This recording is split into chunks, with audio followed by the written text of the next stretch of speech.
Cipher case کے اندر ضمانت کی درخواست، مقدمے کو اخراج کی درخواست اور ٹرائل کو روکنے کی درخواست خارج کر دی گئی ہے،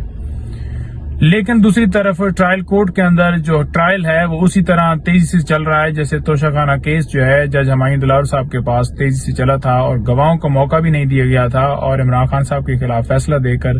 فوراً ایک غیر قانونی آرڈر کے ذریعے خان صاحب کو اریسٹ کیا گیا تھا۔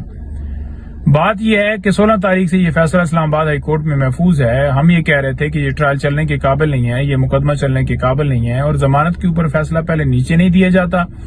جج صاحب چھٹی پر ہیں، پراسیکیوٹر اویلیبل نہیں ہے، اور اسی طرح اسلام آباد ہائی کورٹ میں بھی یہی بہانے بنائے جاتے ہیں اور مقدمے کو اڈجرن کیا جاتا ہے۔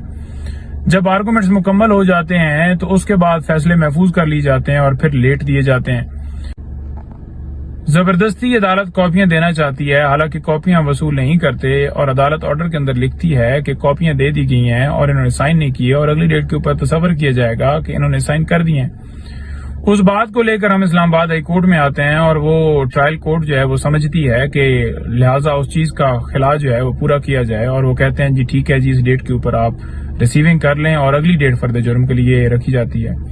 17 تاریخ سے لے کر 23 تاریخ تک 7 دن کا ٹائم کیسے پورا ہو سکتا ہے؟ حالانکہ قانونی طور پر یہ تقاضا ہے کہ فرد جرم لگانے کے لیے جب کاپیاں دی جائیں گی تو اس کے بعد 7 دن کا ٹائم دیا جائے گا،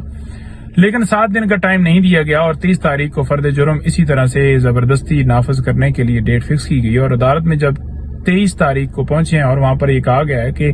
جو کیس ہمارے اوپر بنایا گیا ہے وہ یہ ہے کہ سائفر اپنے پاس رکھا اور اس کو مس یوز کیا، اسے چوری کر لیا،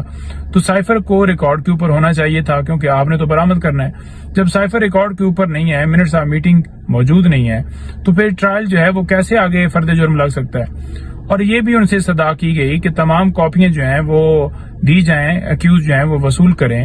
اور اس کے بعد وہ پڑھیں گے، اس کے بعد جو ہے ساری چیزیں جو ہیں ان کو پتہ چلیں گی کہ میرے اوپر یہ فرد جرم لگایا جائے گا، اور اتنی کیا جلدی ہے، ٹائم دیا جائے تاکہ مکمل طور پر سمجھ کے اگلی ڈیٹ کے اوپر وہ اس کا جواب دے سکیں اور آپ فرد جرم لگا دیجیے گا۔ لیکن ایسا نہیں کیا گیا، اور یہ کہا گیا کہ نو،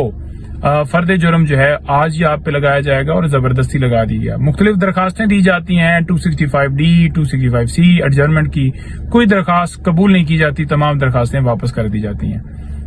پھر اس کے بعد جو ڈیٹ رکھی جاتی ہے وہ رکھی جاتی ہے کہ گواہوں کو طلب کیا جا رہا ہے 27 کو۔ آج 5 گواہ جو ہیں وہاں پر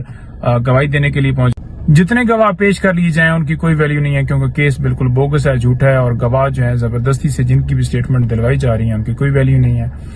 جو ضمانت خارج ہوئی اور اس کے ساتھ ساتھ مقدمے کے اخراج کی درخواست خارج ہوئی، ہم اس کو چیلنج کرنے جا رہے ہیں، اور انشاءاللہ ہمیں پوری امید ہے کہ اپر فورم ہمیں جو ہے اس کے اوپر سنے گا اور میرٹ کے اوپر کیس ڈیسائیڈ کیا جائے گا۔ ابھی تک کا معاملہ یہ ہے کہ عمران خان صاحب کو کسی طرح سے انصاف نہیں دیا جا رہا، اور دوسری طرف اگر دیکھا جائے تو 420 سیکنڈ کے اندر ضمانت دے دی جاتی ہے۔ Thank you.